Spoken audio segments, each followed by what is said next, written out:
রাসূল সাল্লাল্লাহু আলাইহি সাল্লামের সমাজের বিচার ব্যবস্থা।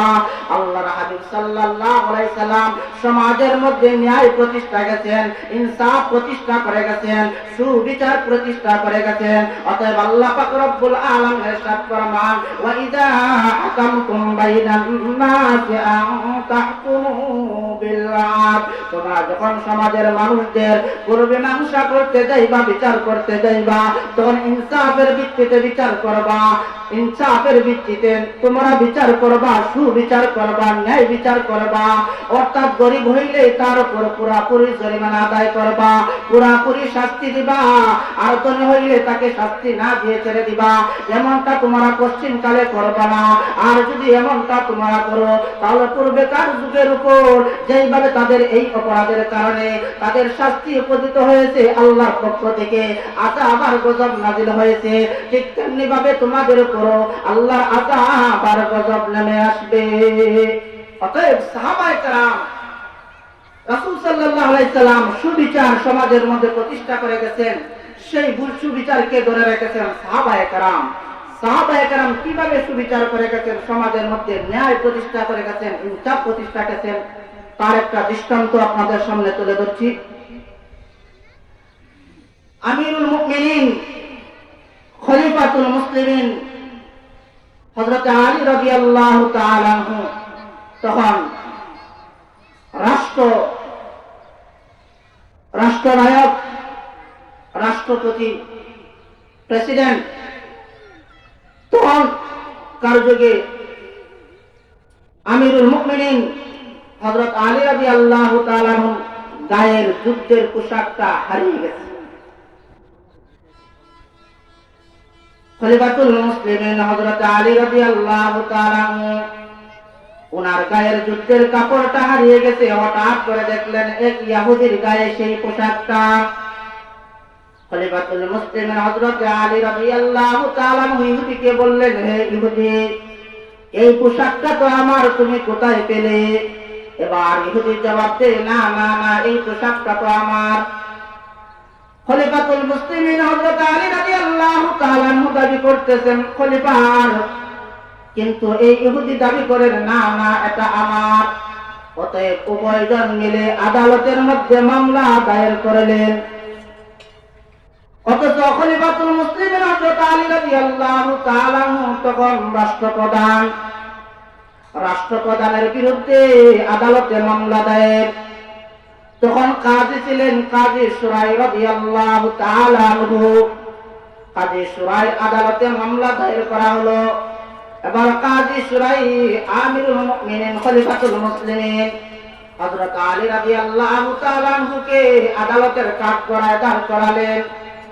দাঁড় করাইয়া জিজ্ঞাসা করতেছেন, হে আমিরুল মুমিনিন, এই যুদ্ধের পোশাকটা আমি ইহুদির গায়ে দেখতে পাইলাম, অতএব তা থেকে সম্ভাবনা আছে সেই পোশাকটা ইহুদির হওয়ার সম্ভাবনাই বেশি।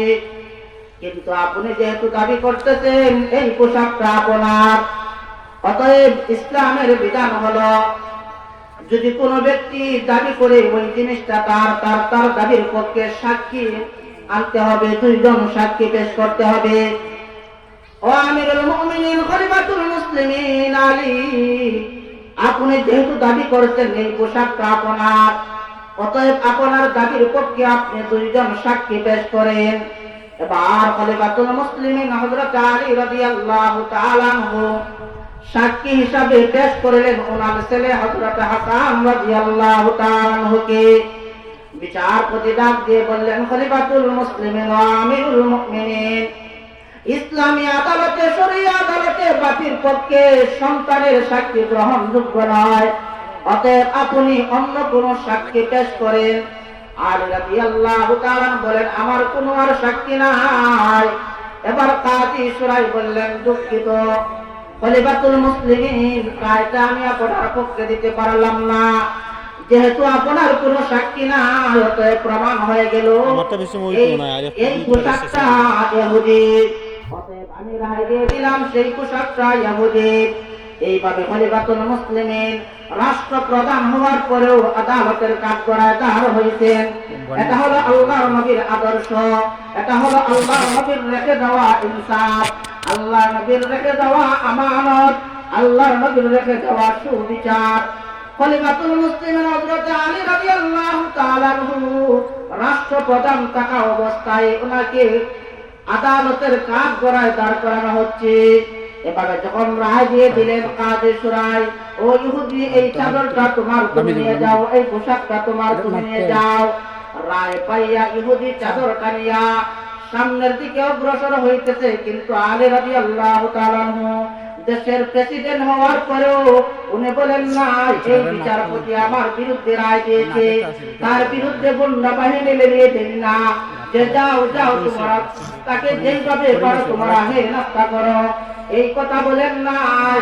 যেহেতু কাজী সুরাই ফয়সালা করে দিয়েছেন, অতএব সেই ফয়সালা অনুযায়ী হযরত আলী রাদিয়াল্লাহু তাআলা আনহু সেই রায় মেনে নিয়ে যখন সামনের দিকে অগ্রসর হইলেন, সামনের দিকে অগ্রসর হইতে রইলেন, তখন ইহুদি পিছ দিকে ডাক দিয়ে বলতেছে, পাছন দিক থেকে ডাক দিয়ে বলতেছে, ও আমিরুল মুমিনিন খলিফাতুল মুসলিমিন আলী রাদিয়াল্লাহু তাআলা আনহু, এই যুদ্ধের পোশাকটা আমার নয়, এই যুদ্ধের পোশাকটা আপনার।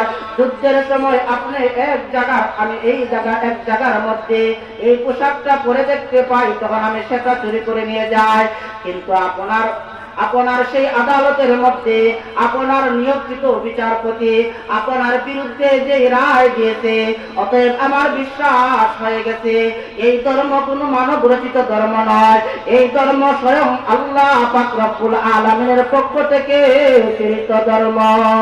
সুবহানাল্লাহ।